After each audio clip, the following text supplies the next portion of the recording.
Hello dear students and welcome to our session.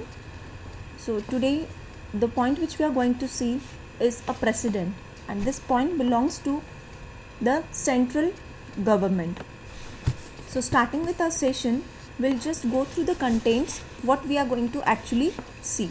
So we are going to see what exactly is meant by precedent, elections of the president, and qualification for election as an president. So in simple terms, first we should know what is exactly meant by a president. President is an official who is chosen to preside over a meeting or an assembly. So he is the one who is appointed governor of a subordinate political unit. Okay, so basically there are important responsibilities for the president. Okay, so the roles which the president has to play, or he has to follow the duties as a chief of a state, chief executive, chief administrator, chief diplomat, commander in chief, chief legislator, party chief, and chief citizen. So chief of state refers to the president as the head of government. Okay, so he is acting as a symbol of people. Okay, so basically it is a root. Okay, so he is going to act for the people. So in article 52 to 78 in part 5 of the constitution deals with the union executive. The union executive consists of the president, the vice president, and the prime minister, the council of ministers, and the attorney general of India.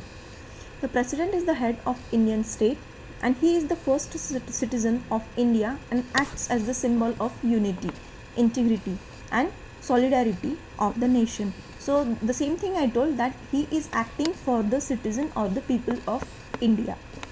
Coming to the next point, election of the president. Okay, so the manner of election of a president is basically provided in article number 55 of Constitution of India. So each elector casts a different number of votes. The general principle is that the total number of votes cast by the member of parliament will be equal to the number of votes cast by the state legislature. Okay, so basically the important question is how the president is being elected.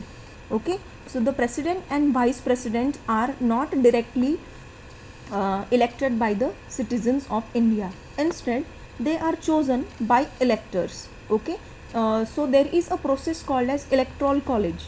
Okay, so the process of using electors come from the constitution. So it is specifically mentioned in the constitution. So it was a compromise between a popular vote by the citizen and a vote in Congress. Okay, so is there any necessity that there should be a president?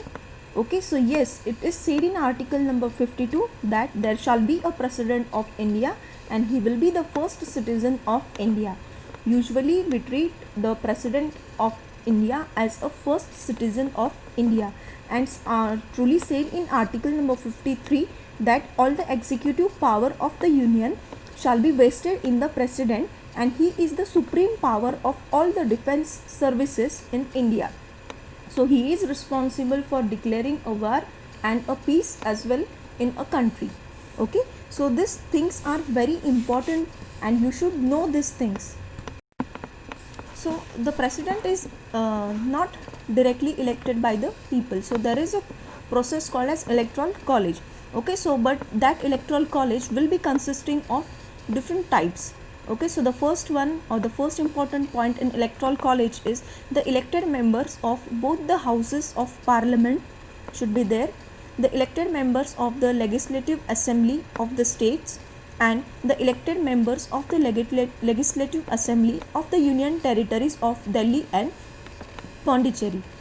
Thus the nominated members of both the houses of parliament, the nominated members of the state legislative assembly, and the members both of elected and the nominated of the state legislative councils in case of the bicameral legislature, and the nominated members of the legislative assemblies of Delhi and Pondicherry do not participate in the election of president.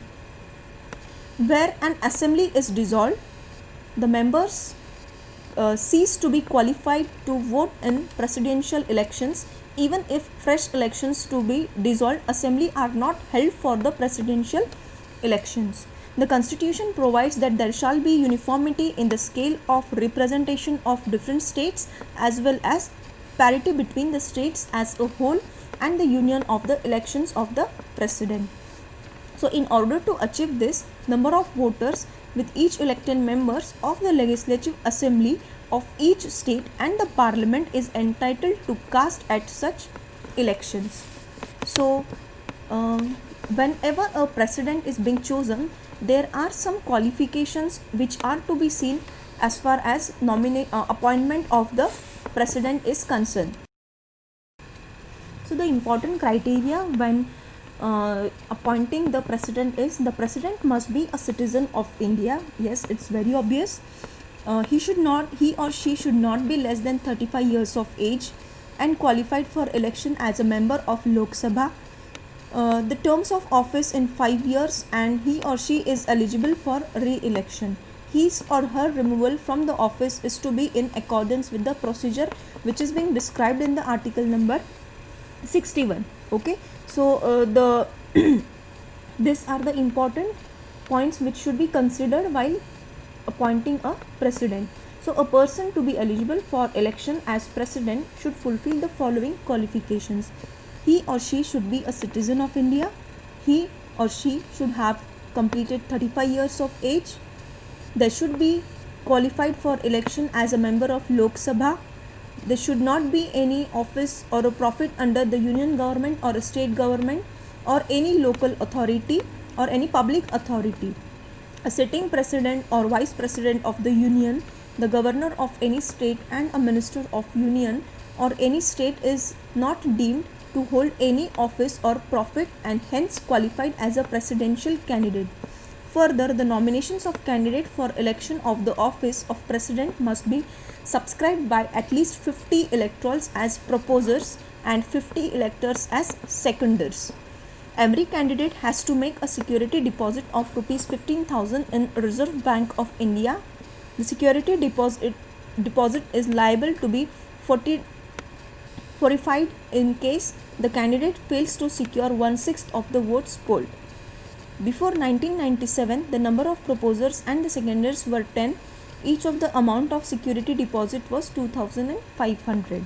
So usually we need to deposit some amount, okay, whenever the elections are to be taken. So in the year 1997, they were increased to discourage the non-seriousness of the candidate. So all these are the things which are essential as far as the post of president is concerned.